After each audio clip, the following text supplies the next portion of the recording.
할렐루야. 오늘 이렇게 영상으로 예배에 참석하시는 모든 형제 자매님들 주님의 이름으로 환영하고 축복합니다. 저희 이 시간 다 같이 조용한 기도하심으로써 추석 명절 주간 시작이죠. 9월 19일 주일 예배를 하나님 앞에 드리도록 하겠습니다. 우리 다 같이 기도합니다. 사랑과 은혜가 많으신 하나님, 참으로 감사를 드립니다. 오늘도 주께서 이 시간 저희와 함께 하시고 저희를 이끌어 주시고 하나님, 저희를 인도하시사 이곳에 있게 하시며 주님을 예배하게 하신 주님, 참으로 감사드립니다. 오늘도 이 시간 저희가 주님 앞에 예배드리기 위하여 함께 모였습니다. 각 가정마다, 각 사람마다 주님께서 함께하여 주시고 예비하신 은혜 부어 주셔서 이 시간 이 예배가 하나님께로 나아갈 수 있는 시간이요, 하나님의 은혜로 다시 충만하게 옷 입을 수 있는 그러한 시간이 될 수 있도록 축복하여 주시옵소서. 감사드리며 주 예수님의 이름으로 기도했습니다. 아멘. 저희 다 같이 사도신경으로 주님 앞에 신앙 고백 드리도록 합니다. 우리 다 같이 신앙 고백, 사도신경 고백합니다. 나는 전능하신 아버지 하나님, 천지의 창조주를 믿습니다. 나는 그의 유일하신 아들 우리 주 예수 그리스도를 믿습니다. 그는 성령으로 잉태되어 동정녀 마리아에게서 나시고 본디오 빌라도에게 고난을 받아 십자가에 못 박혀 죽으시고 장사된 지 사흘 만에 죽은 자 가운데서 다시 살아나셨으며 하늘에 오르시어 전능하신 아버지 하나님 우편에 앉아 계시다가 거기로부터 살아있는 자와 죽은 자를 심판하러 오십니다. 나는 성령을 믿으며 거룩한 공교회와 성도의 교제와 죄를 용서받는 것과 몸의 부활과 영생을 믿습니다. 아멘. 우리 송영 3장 함께 찬양합니다.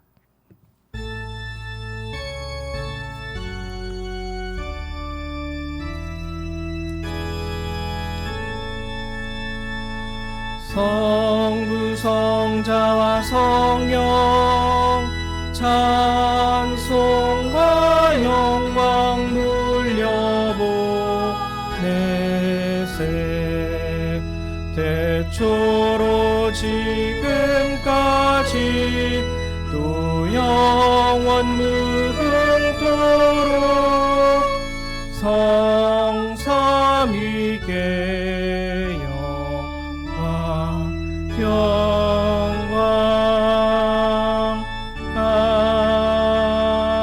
아멘. 네, 찬송가 뒤에는 교동문 66번 함께 교독하도록 하죠. 교동문 66번입니다. 시편 150편입니다. 교동문 66편 6번 시편 150편. 네, 다 찾으셨죠? 다 찾으신 줄로 알고 함께 교독하도록 하죠. 제가 먼저 교독합니다. 할렐루야. 그의 성소에서 하나님을 찬양하며 그의 권능의 궁창에서 그를 찬양할지어다. 그의 능하신 행동을 찬양하며 그의 지극히 위대하심을 따라 찬양할지어다. 나팔 소리로 찬양하며 비파와 수금으로 찬양할지어다. 소고치며 춤추어 찬양하며 현악과 퉁소로 찬양할지어다. 큰 소리 나는 제금으로 찬양하며 높은 소리 나는 제금으로 찬양할지어다. 호흡이 있는 자마다 여호와를 찬양할지어다. 할렐루야. 아멘. 네, 우리 이 시간에는요, 찬송가 한 장 더 찬송하도록 하죠. 찬송가 44장입니다. 찬송가 44장 한 번 더 찬양합니다.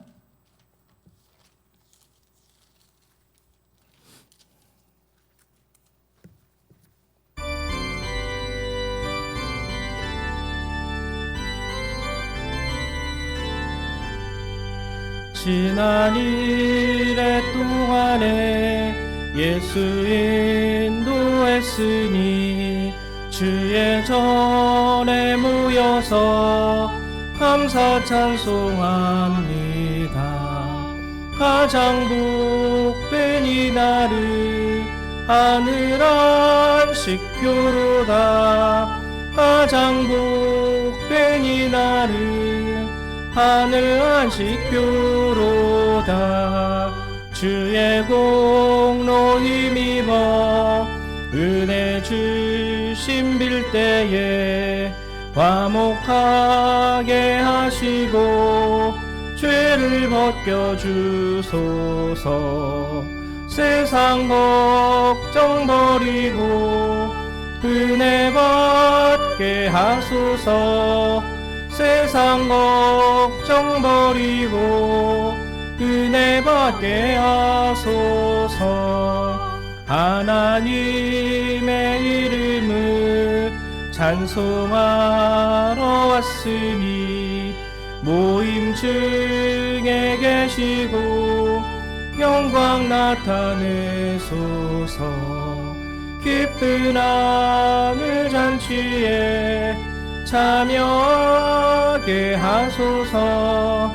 기쁜 하늘 잔치에 참여하게 하소서. 주의 기쁜 복음을 모두 듣게 하시고 주의 은혜 베풀어 위로하여 주소서. 주님 오실 때까지 이날 지키리로다. 주님 오실 때까지 이날 지키리로다.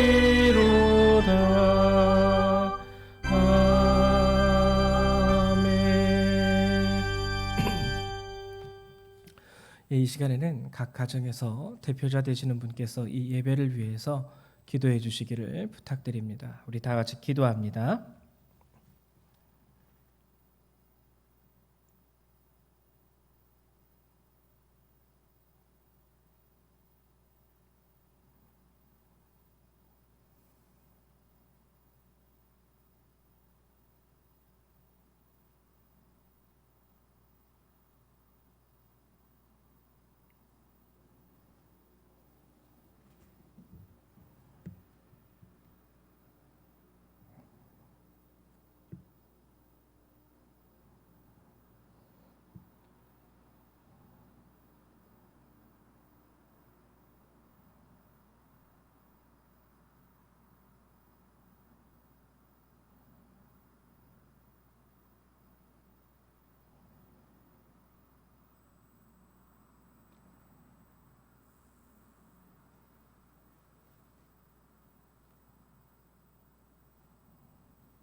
아멘.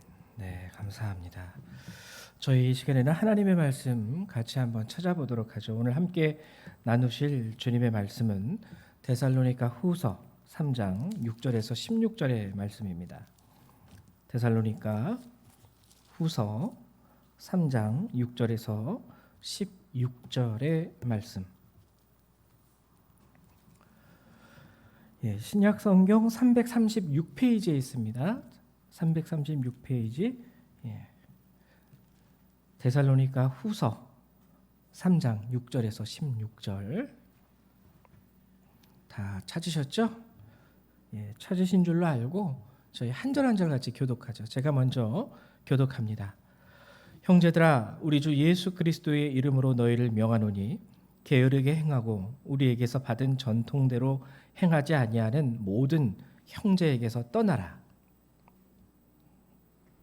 어떻게 우리를 본받아야 할지를 너희가 스스로 아나니 우리가 너희 가운데서 무질서하게 행하지 아니하며 누구에게서든지 음식을 값없이 먹지 않고 오직 수고하고 애써 주야로 일함은 너희 아무에게도 폐를 끼치지 아니하려 함이니 우리에게 권리가 없는 것이 아니요 오직 스스로 너희에게 본을 보여 우리를 본받게 하려 함이니라.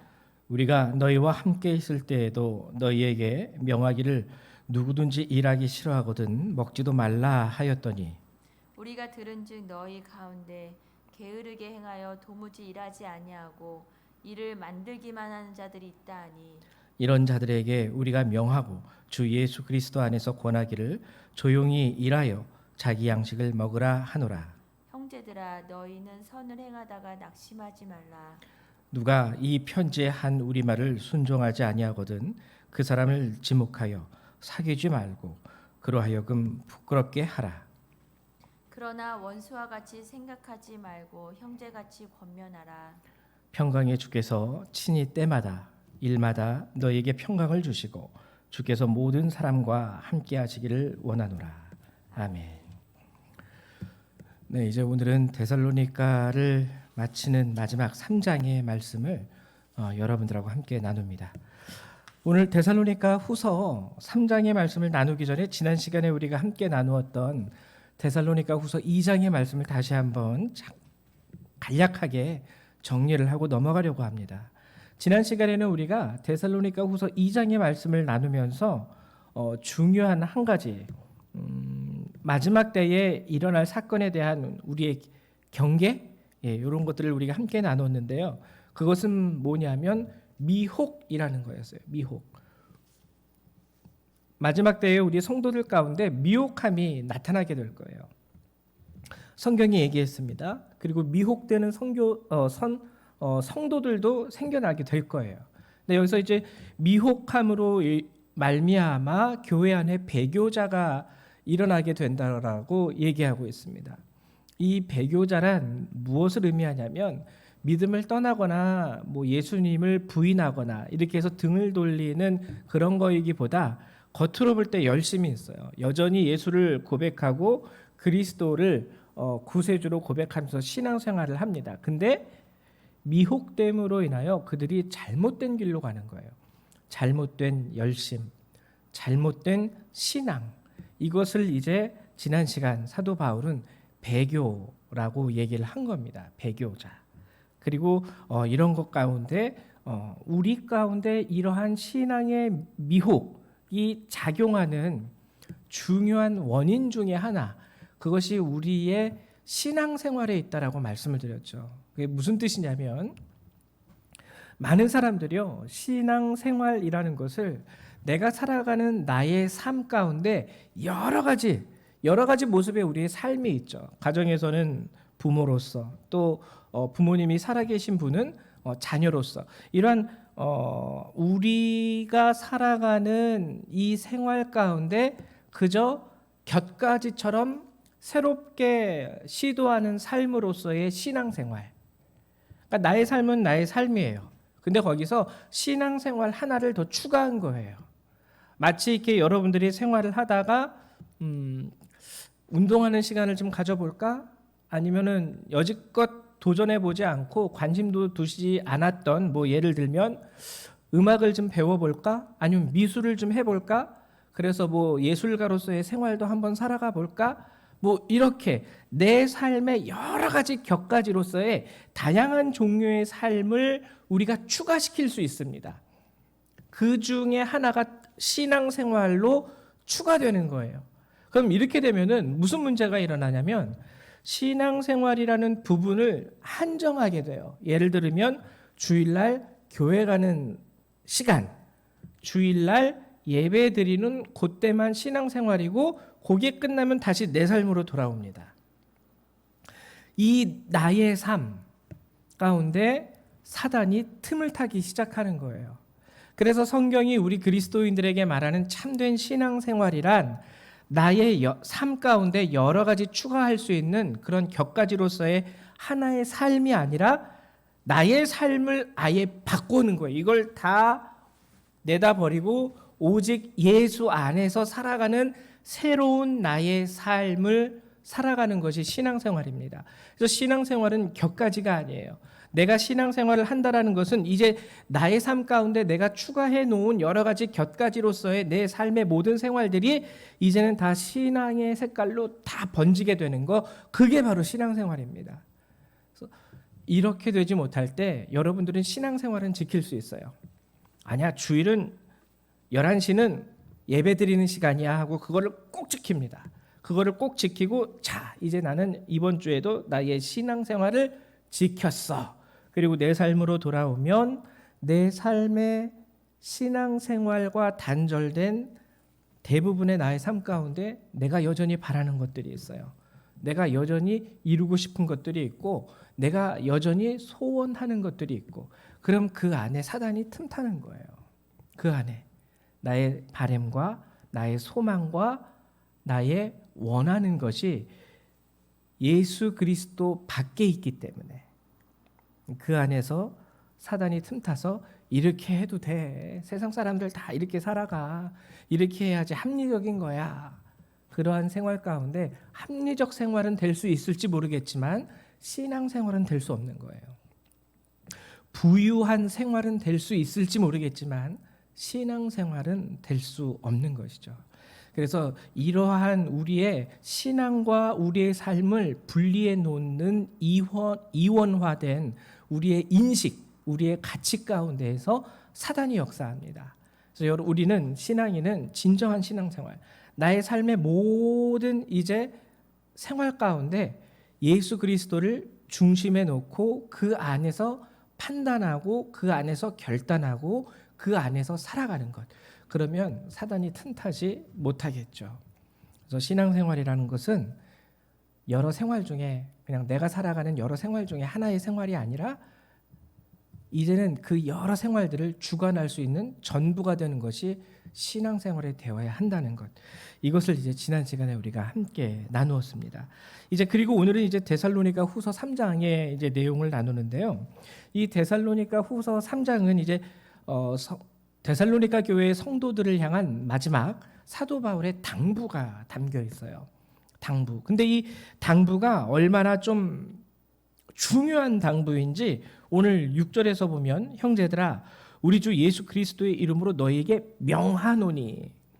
이 당부죠. 근데 솔직히 말해서 사도 바울이 무슨 명령할 수 있는 권한이 있는 것은 아니잖아요. 뭐 회사 사장님도 아니고 군대 대장님도 아니고. 그래서 권면입니다. 권면인데 이것이 얼마나 중요한 것이냐면 그 권면을 명하노니. 마치 군대 대장이 부하들에게 회사 사장님이 직원들에게 명령하듯이 당부하고 있는 거예요. 그만큼 오늘 이 데살로니가 후서 3장에 나오는 사도 바울의 당부는 굉장히 우리 신앙인들에게 있어서 중요한 당부라는 거죠. 그러면은 사도 바울이 당부하고 있는 이것은 무엇일까? 바로 6절 중반 이후에 나오죠. 게으르게 행하고 우리에게서 받은 전통대로 행하지 아니하는 모든 형제에게서 떠나라. 주제는요, 게으르지 말아라예요. 게으르지 말아라. 게으르지 말아라. 게으르지 말라는 이 사도 바울의 이 당부는 6절, 지금 우리가 읽은 6절에서도 나오고요. 11절에서도 나옵니다. 우리가 들은즉 너희 가운데 게으르게 행하여 도무지 일하지 아니하고 일을 만들기만 하는 자들도 있다 하니. 여기에서도 이제 게으름을 언급하고 있죠. 그리고 또 12절에서도 바로 또 언급을 하고 있습니다. 이런 자들에게 우리가 명하고 주 예수 그리스도 안에서 권하기를 조용히 일하여 자기 양식을 먹으라. 게으름에 대해서 지속적으로 경계하고 게으름에 대해서 경고하고 게으르지 말 것에 대해서 강조하면서 명령처럼 오늘 사도 바울은 당부하고 있는 거죠. 그렇다면 사도 바울이 말하는 이 게으름이란 무엇을 의미하는 것일까? 이 말씀 안에서. 그리고 이 게으름을 오늘 이 21세기를 살아가는 우리들의 삶 가운데서 우리는 어떻게 받아들이고 적용을 해야 되는 것일까? 이것에 대해서 이제 우리가 깨달아야 합니다. 이 데살로니가 후서가 쓰여졌을 당시 이 게으름에 대해서 이제 제가 여러분들에게 설명을 드릴 텐데요.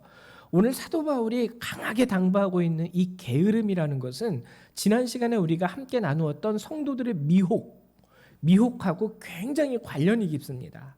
왜냐하면은 제가 몇 번 말씀드렸겠지만 그 당시에 성도들이 많이 미혹에 빠지게 된 것 중에 하나가 뭐냐면 종말론적 극단적인 신앙이었어요.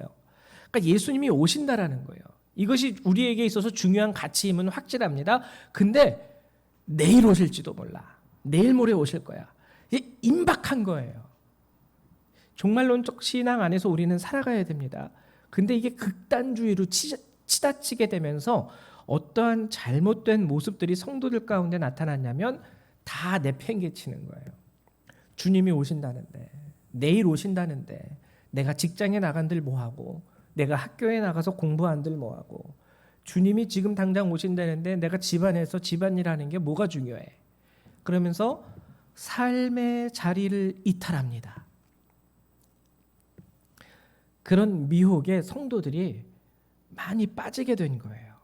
이것과 이 게으름이 굉장히 관련이 깊어요. 그러면은 이렇게 미혹되어서 삶의 자리를 이탈하는 성도들의 모습과 오늘 사도 바울이 말하는 게으름이라는 것은 도대체 어떻게 우리가 연결해서 이해하면 되는 것일까? 우리가 일반적으로 게으르다라는 것은요, 부지런하지 않다라는 것에 좀 반대적인 성격으로 많이 이해하고 있지 않습니까? 그러면 이렇게 미혹에 빠져서 잘못된 신앙으로 빠지게 된 성도들에 대해서 왜 사도 바울은 게으르지 말아라 라고 경고하면서 강조하고 있는 것일까? 단순히 그렇게 삶의 자리를 이탈할 때 생길 수 있는 여러 가지 사회적인 문제? 그것 때문에 게으르지 말라고 한 것일까요? 결과적으로 이 게으르지 말라라는 것은요, 너희들이 살아가고 있는 삶의 자리를 이탈하지 말아라 이 뜻이긴 확실합니다. 그 뜻이에요.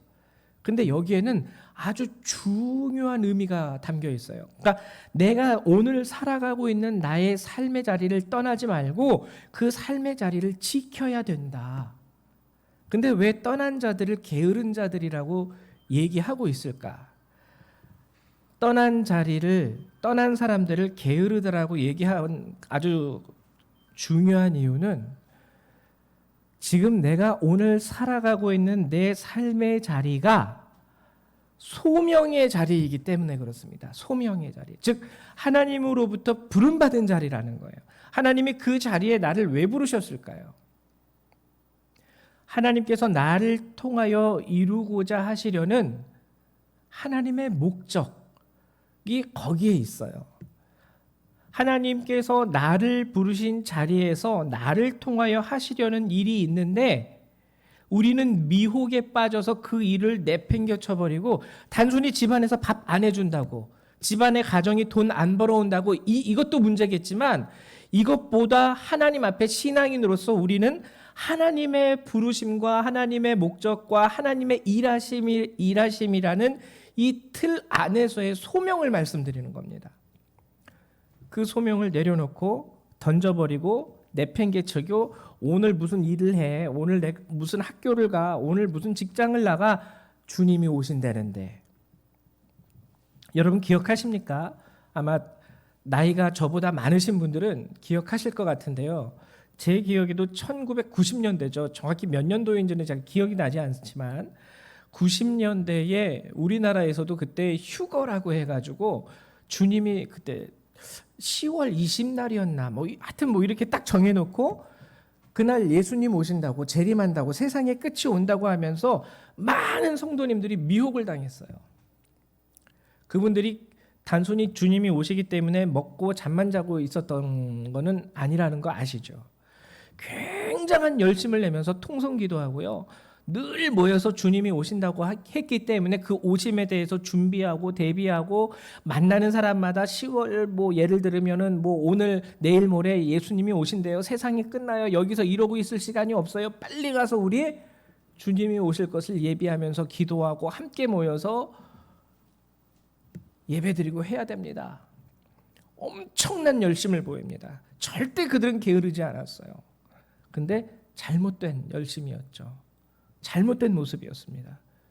결국 이 휴거 사건은 하나의 사회적 문제만 야기하고 해프닝으로 끝나버려요. 주님이 재림하시지 않으셨기 때문에. 그래서 오늘도 저희는 이렇게 주님 앞에 예배를 드리고, 이 삶의 자리라는 것은 우리에게 있어서 굉장히 중요합니다.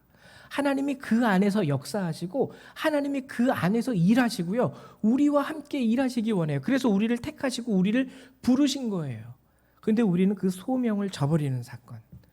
그렇기 때문에 사도 바울은 그들을 향하여 게으르다라고 얘기한 거예요. 하나님의 부르신 소명을 잊어버리고 하나님께서 행하실 그 하나님의 일하심에 대해서 생각지 아니하고 하나님께서 그들을 향하여 계획하신 그 목적에 대해서 다 내팽겨쳐 버리고 그 삶의 자리를 이탈한 그들. 그래서 오늘 성경 가운데 사도 바울은 그들을 향하여 게으르다라고 얘기하고 있는 거예요. 하나님께서는 우리 삶의 자리에서요, 우리 삶의 자리에서 우리를 통하여 이 땅에 역사하시고, 그리고 그렇게 역사하시는 것 가운데 하나님의 살아계심을 증거하고, 그리고 주님을 알지 못하는 자들을 구원하기 원하시는 거예요. 하나님은 이 원대한 계획, 이것을 우리와 함께 나누고자 하시는데 우리는 미혹에 빠져서 그 삶의 자리를 이탈하게 됩니다. 여러분, 성경 마태복음 28장 20절에 보면 이런 말씀이 있어요. 제가 읽어드릴게요. 내가 너희에게 분부한 모든 것을 가르쳐 지키게 하라. 자, 여기서 우리가 마태복음 28장 20절에서 우리가 생각해 볼 수 있어야 하는 것이 두 가지인데요. 한 가지는 뭐냐면 내가 너희에게 분부한 모든 것, 예수님이 분부한 모든 것이 무엇일까? 그리고 두 번째 우리가 생각해야 하는 것은 가르쳐 지키게 하라. 가르쳐 지키게 하라.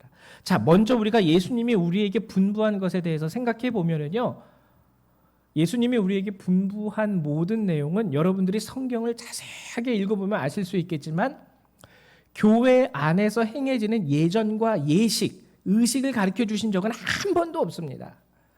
예를 들면 저는 이제 목회자이니까 마지막 예배를 마칠 때 축도할 때는 한 손을 들고 축도하면 안 돼. 두 손 들고 축도해야 돼. 아니면은 예배 드릴 때 옷은 이렇게 입어야 돼. 넥타이는 반드시 색깔은 이런 색깔로 해야 되고, 와이셔츠는 꼭 흰색이어야 되고, 양복은 꼭 무슨 색깔로 맞춰서 입어야 돼. 예전을 할 때는 성수를 뿌릴 때는 3번, 4번, 그리고 안수를 할 때는 머리 정수리에서 이런 예전과 예식을 우리에게 가르쳐 주신 적이 한 번도 없습니다. 예수님은. 그럼 예수님께서 우리에게 가르쳐 지키라고 말씀하시면서 분부하신 모든 것은 무엇일까? 그것은요, 우리가 삶의 자리에서 지켜야 할 것들이에요. 성경의 말씀을 보세요. 내 아내를 사랑하라. 주님이 교회를 사랑하신 것 같이 너의 아내를 사랑하라. 이거 교회에서 사랑해야 됩니까? 예배 드릴 때 사랑해야 됩니까? 가정생활을 말씀하시는 거예요. 자녀들을 노엽게 하지 말아라. 쓸데없이 자녀들한테 분풀이하지 말라는 거죠. 그리고 남편을 마치 교회가 주님을 존중해 주듯이 존중해라. 여러분, 이거 예배 드릴 때 필요한 예식이나 형식입니까? 우리 가정, 우리가 부른 소명의 자리, 첫 번째가 가정이거든요. 이 가정의 자리에서 우리가 행해야 하는 것에 대한 것들을 오늘 성경은 우리에게 알려주고 있어요. 예수님, 원수를 사랑해라. 겉옷을 가지고자 하는 자에게 속옷도 내어줄 줄 알아라. 다 예수님이 우리 삶의 자리에서 우리가 그리스도인으로서 행해야 될 것을 분부해 주신 거예요. 그럼 이것을 어디서 지켜야 될까요? 지켜야 하는 자리 역시 삶의 자리입니다. 제가 여러분들에게 교회에서 우리가 예전으로 드리는 이 예식으로서의 예배를 무시하기 때문에 드리는 말씀이 아니라요, 진정 예수님이 우리에게 원하시고 바라시는 그리스도인으로서의 소명의 자리가 어디인지를 여러분들에게 설명해 드리기 위해서 오늘 이 말씀을 여러분들에게 전하는 거예요. 그리고 또 한 가지의 또 예를 들자면, 우리가 지난 수요일 날 함께 나눴던 예배 사도행전 19장 12절 이 말씀을 제가 읽어보면은 바울의 몸에서, 사도행전 19장 12절입니다. 바울의 몸에서 손수건이나 앞치마를 가져다가 병든 사람에게 얹으면 그 병이 떠나고 악기도 나가더라. 여러분, 여기서 병이 떠나가고 악기가 나가게 되는 하나의 매개체로서 두 가지 물건이 성경에 기록되어 있죠. 하나는 손수건이고요, 하나는 앞치마입니다. 여러분, 이게 뭔지 잘 모르시죠? 손수건은요, 바울이 직업이 있었어요. 바울이 전도 여행을 할 때 바울이 직업이 있었습니다. 그 직업이 뭐냐면 천막 짓는 사람. 천막 짓는 사람을 요즘에 어떻게 표현하는지 제가 잘 모르겠지만 천막공, 천막 장인, 쉽게 말하면 우리 교회 홍길표 장로님께서 이제 하우스를 운영하시는데요. 제가 봤어요. 그 하우스 설치해 주시는 분들. 그 떼양볕에서요, 바울도 그 일을 똑같이 했을 거예요. 떼양볕에서 그 하우스 골조를 땅에다 박고 그 위에 비닐을 덮고 엄청나게 땀 흘리시고요. 엄청나게 그 흙먼지 다 뒤집어 쓰십니다. 바울이 천막공이었어요.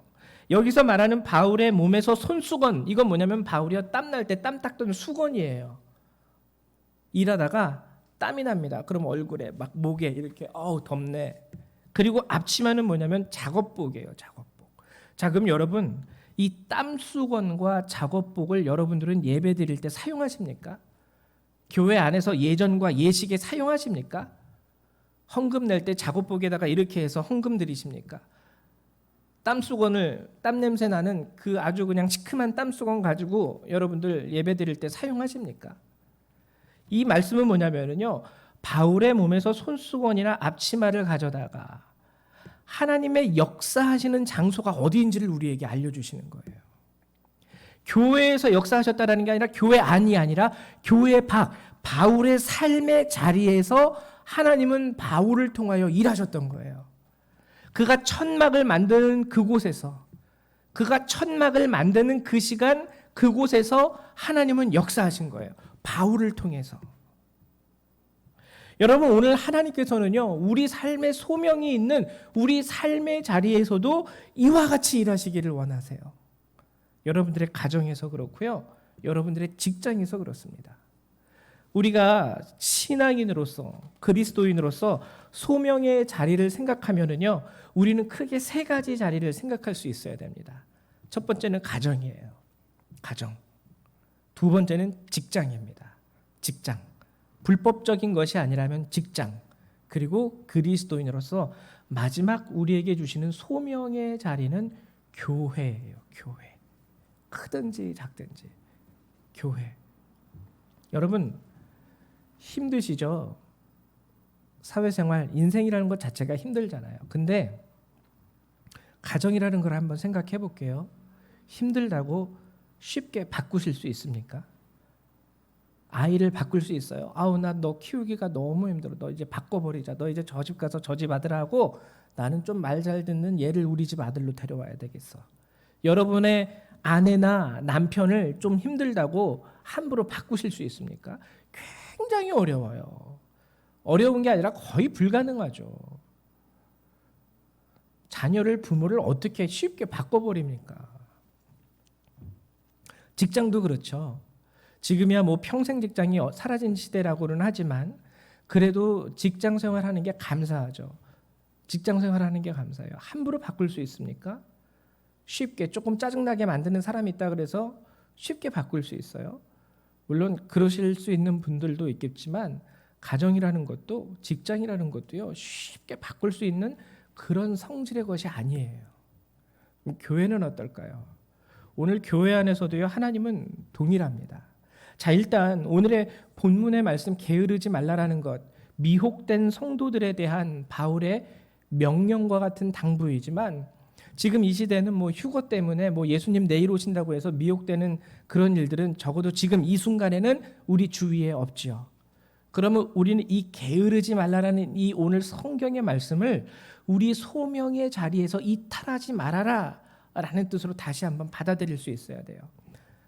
교회에서도 동일합니다. 많은 성도들이 지금 이 시대에, 저도 제가 목회자지만 교회가 잘못하고 있는 거 많아요. 교회 리더가 되어 있는 목회자들이 실수하고 있는 거 많이 있습니다. 그 모습을 보면서 짜증나서 성도들이 교회를 떠나는 것도 이해할 수 있어요. 그러나 그럼에도 불구하고요, 우리가 알아야 되는 건 하나님의 말씀이 아닙니까? 우리 소명의 자리를 이탈하면 안 돼요. 교회가 실망을 안겨줄수록 그 안에서 여러분 더욱더 하나님의 소명에 충실한 그리스도인이 되십시오. 제가 말씀드리는 것은 무조건 목회자의 말에 아멘하고 순종하라는 말이 아니에요. 거기서 참된 그리스도인이 되기 위하여 그 자리를 떠나지 말고 스스로를 세워가시라는 말씀이에요. 그게 정 안 되겠다면 가나안 성도까지 가지 마시고 옆 교회라도 가세요. 그게 정 힘드시다면.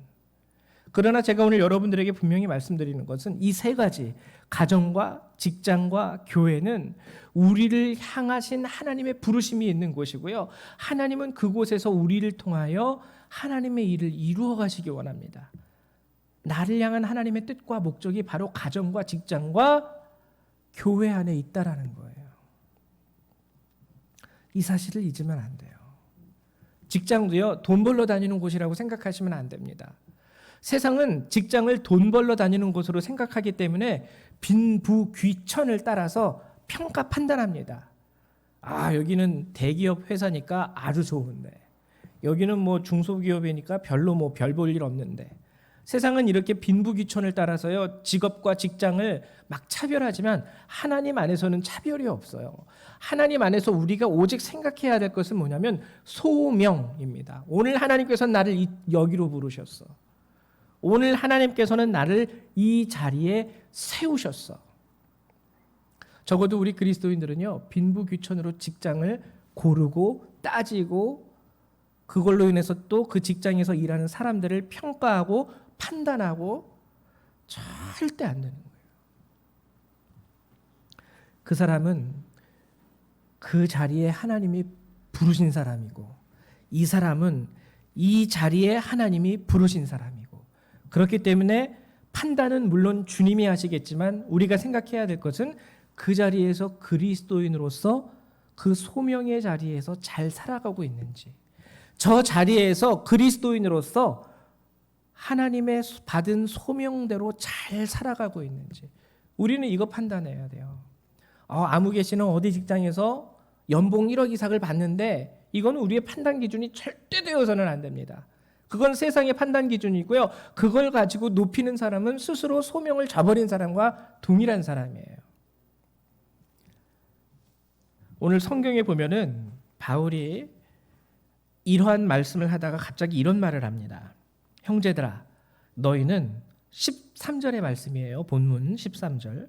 형제들아, 너희는 선을 행하다가 낙심하지 말라. 게으르지 말라라는 말을 하다가 갑자기 선을 행하다가 낙심하지 말라라는 말을 해요. 여러분, 선이 뭔지 아십니까? 오늘 본문에서 선은요, 착한 일 하는 거, 이게 선이 아니에요. 하나님의 목적을 붙잡고 사는 것, 즉 소명의 자리를 떠나지 않고 그 소명의 자리에서 하나님의 뜻을, 나를 향한 하나님의 목적을 묵묵히 감당하면서 그 자리를 지키며 살아가는 자들, 그 삶을 하나님은 선하다고 판단하시는 거예요. 그래서 선을 행하다가 그 소명의 자리에서 하나님의 뜻을 위하여 살아가다가 낙심하지 말라. 영어로 보면은요, 영어 성경을 보면은 tired, 피곤해하지 말라라고 나와 있어요. 우리 성경은 낙심하지 말아라인데 피곤해하지 말라. 이 뭔 뜻이냐면은요, 여러분, 지친다라는 거예요. 하나님의 뜻을 이루기 위하여 묵묵히 참고 견디고, 자칫하면은 분란이 일어날까봐 하고 싶은 말도 못하고, 그래도 화가 나는 상황 가운데서도 하나님 바라보면서 묵묵히 그 자리에서 떠나지 않고, 이러한 게요, 이러한 모습이요, 이러한 결단이요, 힘들어요. 가끔 가다가는 나 스스로를 지치게 만들어요. 이러한 의미에서 낙심하지 말라라는 뜻으로 하나님이 우리에게, 본문이, 성경이 우리에게 말하고 있는 거예요. 소명의 자리를 지키며 산다는 것은요, 우리를 지치게 만들기도 합니다. 힘들게 만들기도 해요. 직장 생활도 지칠 때 많이 있어요. 그리스도인으로서 직장 생활 하다 보면. 가정에서도 그런데요. 뭐 부모로서 살아가는 것, 그리고 자식으로서 살아가는 것, 아내와 남편으로 살아가는 것도요, 나를 지치게 만들고 피곤하게 만들 때 얼마나 많이 있습니까? 특히 여성분들은 더하죠. 내가 여기서 맨날 밥이나 하고 빨래나 하고 내가 이러려고 대학 나왔나? 이러면서 단순히 아이를 육아하는 것과 남편을 내조하는 것에 있어서 많이 힘들고 피곤해하시는 자매님들이 많은 거 알고 있습니다. 그러나 겉으로 느껴지지 않고 보이지 않는 그 삶 가운데서도요, 우리가 그 자리에서 묵묵히 그리스도인으로서 살아가려고 할 때 하나님은 역사하시는 거예요. 하나님은 일하시는 거예요. 가정에서도, 직장에서도, 그리고 교회에서도. 가끔은 때로는 내가 왜 바보같이 이런 삶을 살고 있고, 내가 왜 멍청하게 이런 대우를 받고 있지? 생각할 수 있겠지만, 그럼에도 불구하고 그리스도인으로서의 삶의 모습을 지키고 살아가는 형제와 자매들 가운데 하나님은 역사하신다는 거죠. 마지막으로 오늘 본문을 보면은 6절에 여러분들하고 함께 나누고 싶은 것 중에 하나가 게으르게 행하고 우리에게서 받은 전통대로 행하지 않은 모든 형제에게서 떠나라라는 말씀을 하고 계시고요. 그리고 14절에 보면 누가 이 편지에 한 우리 말을 순종하지 아니하거든 그 사람을 지목하여 사귀지 말고 그로 하여금 부끄럽게 하라라는 말이 있습니다. 이 떠나라라는 말은요, 일단 14절에 나오는 사귀지 말라라는 말과 동류의 말이에요. 이것은 뭐냐면 동류가 되지 말라라는 뜻이에요. 동류, 같은 부류의 사람이 되지 말아라. 떠나라. 그래서 멀리 거리적으로 멀리 떠나라라는 그 뜻이 아니라요. 같은 하나의 그런 동류가 되지 말아라. 그런 뜻입니다. 너도 그렇게 되면 안 돼. 그 미혹에 빠져서 미혹에 빠진 사람들처럼 그렇게 살아가면 안 돼.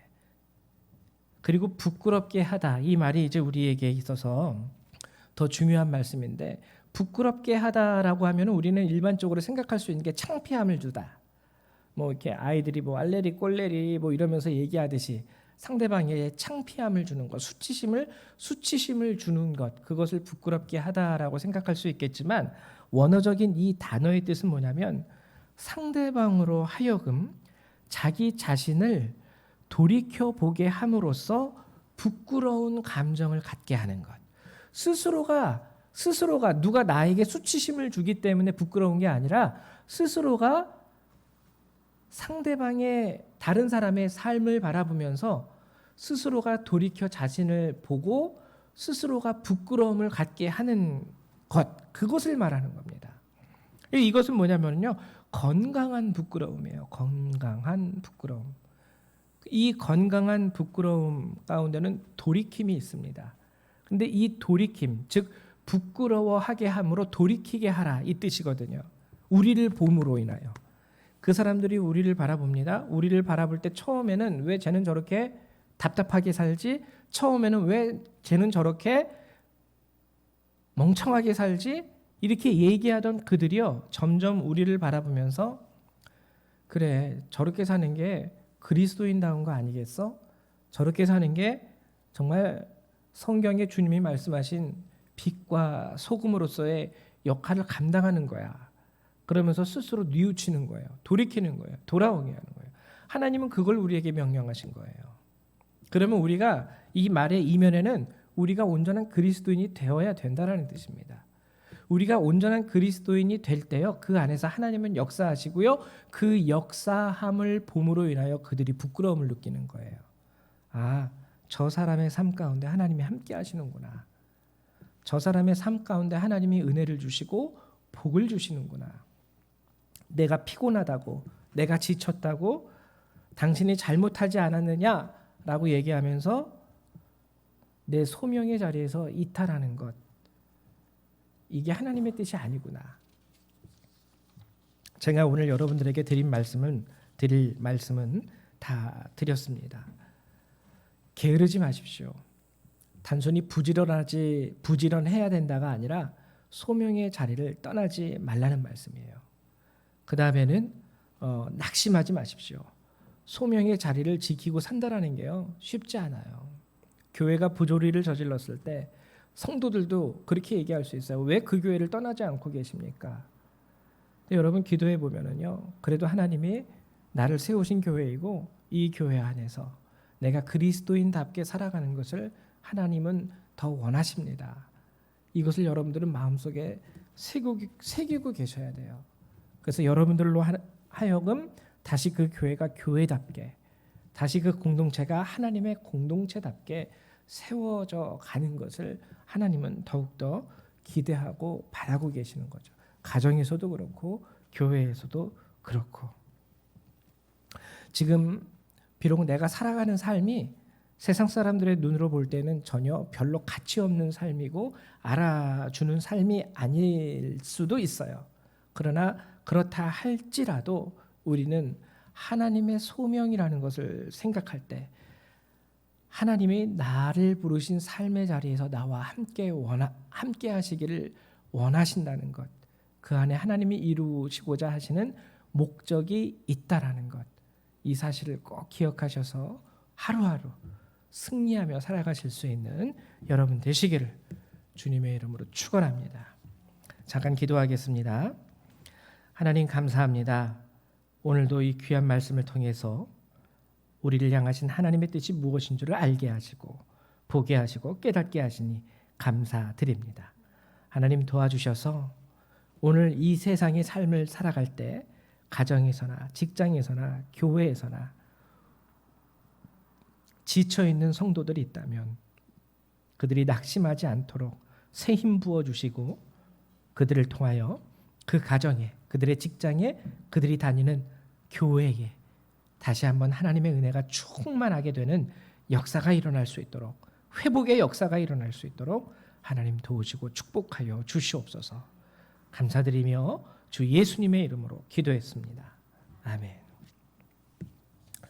네, 감사드립니다. 이 시간에는 우리 찬송하면서 하나님 앞에 드릴 예물 드리도록 하죠. 516장입니다. 우리 함께 찬양하면서 주님 앞에 예물 드리도록 하죠. 516장입니다.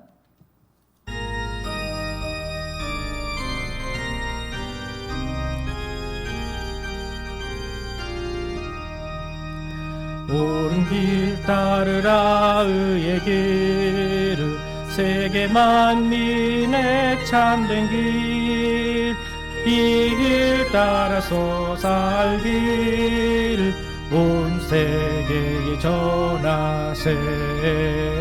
만 백성이 나갈 길, 어두운 밤 지나고 동튼다. 환한 빛도 알아 저 빛, 주 예수의 나라 이 땅이 곧 오겠네 오겠네. 주 예수 따르라 승리의 주, 세계 만민이 나갈 길과 진리요 참 생명, 내 창검을 부수고 다 따르라 화평왕. 어두운 밤 지나고 동튼다. 환한 빛 보아라 저 빛, 주 예수의 나라 이 땅에 곧 오겠네 오겠네. 놀라운 이 소식 알리어라. 세계 만민을 구하려 내 주 예수를 보내신 참 사랑의 하나님. 만 백성이 따를 길, 어두운 밤 지나고 동튼다. 환한 빛도 알아 저 빛, 주 예수의 나라 이 땅에 곧 오겠네 오겠네. 고난 길 헤치고 찾아온 길, 많은 백성을 구한 길, 모두 나와서 믿으며 온 세상이 마침내 이 진리에 살겠네. 어두운 밤 지나고 동튼다. 환한 빛 보아라 저 빛, 주 예수의 나라 이 땅에 곧 오겠네 오겠네. 예, 우리 들으신 예물 위해서 잠깐 기도합니다. 사랑과 은혜가 많으신 주님 감사를 드립니다.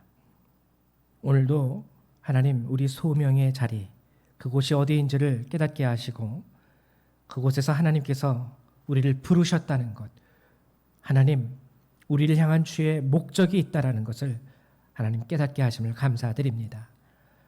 추석 명절을 맞이하여 우리 많은 성도님들이 이제 일가 친척과 하나님 가족들을 만나게 됩니다. 이 자리도 역시 하나님께서 부르신 소명의 자리인 줄 압니다. 그들이 그곳에서 그리스도인 되게 하여 주시옵소서. 낙심하지 않게 하시고 피곤하지 않게 하시며 힘들 때마다 새 힘과 은혜와 능력 부어주셔서 견디고 감당하고 승리할 수 있도록 도와주시옵소서. 하나님, 코로나가 창궐한 지금 이 시대에 우리 성도님들의 삶이 참으로 힘들고 어렵습니다. 하나님, 그럼에도 주를 의지하며 살아가는 우리 성도님들을 주님 제발 붙잡아 주시고, 하나님, 저들을 통하여 복되게 하시며 하나님의 나라가 증거되게 하시며 그 삶의 어려움도 하나님께서 아시오니 붙잡아 주시사 하나님 승리할 수 있도록 도와주시옵소서. 힘들고 어려운 가운데서도 우리 성도님들 이렇게 예물을 정성스럽게 구별하여 주님 앞에 내어드립니다. 이 예물 받아주시고 또한 그들의 마음 받아주시고 자녀된 자들의 삶 가운데 아버지의 놀라우신 은혜와 사랑을 더욱더 허락하여 주시옵소서. 우리의 예물을 받아주심에 감사드리며 주 예수님의 이름으로 기도했습니다. 아멘. 네, 교회 소식 특별하게 다른 거 여러분들한테 드릴 말씀은 없고요. 이제 추석 연휴가 시작이 됩니다. 우리 성도님들을 위해서 교회에서 작은 선물을 준비했으니까 예배에 되도록이면 오셔서 받아가시고 이렇게 영상으로 들으시는 분들은 주중이라도 저희가 또 배달도 해드릴 테니까 꼭 한 분 한 분 받아가실 수 있게 되기를 말씀드립니다. 예, 그리고 이제 추석 연휴죠. 가족들하고 만남 가운데 우리가 기쁜 순간이기도 하지만 여전히 코로나가 공존하고 있기 때문에 또 주의해야 될 부분은 주의할 수 있어야 될 것 같아요. 가족들과 함께 모이시되 이렇게 단체로 이렇게 막 이렇게 이동하고 움직이고 하는 것은 좀 자제해 주시기를 부탁드립니다. 예, 우리 다 같이 일어나셔서 찬송 1장 함께 찬양하시고 축도하심으로 예배를 마치도록 하죠.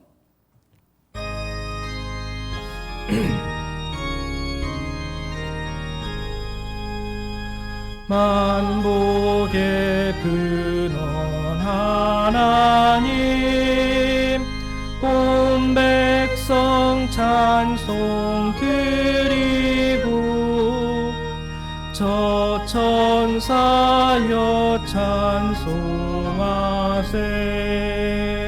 찬송 성부 성자 성령 아멘. 사랑과 은혜가 가득하신 주님, 이제 오늘도 저희가 이 예배를 마치고 하나님 우리에게 허락하시고 우리를 부르신 소명의 자리로 파송을 받습니다. 하나님, 사랑하는 성도들 한 분 한 분 붙잡아 주셔서 그 소명의 자리를 떠나지 않게 도와주시고 또한 저들의 마음이 흔들리지 않도록 때마다 은혜와 능력으로 저들을 붙잡아 주시고 세워 주시옵소서. 이제 예배를 마치고 떠나는 모든 성도들, 그들의 삶과 머리 위에 하나님의 은혜와 예수 그리스도의 사랑과 성령의 능력이 늘 항상 함께하여 주시기를 성부 성자 성령 하나님의 이름으로 간절히 축원하옵나이다. 아멘. 할렐루야. 감사합니다. 예배를 마치겠습니다.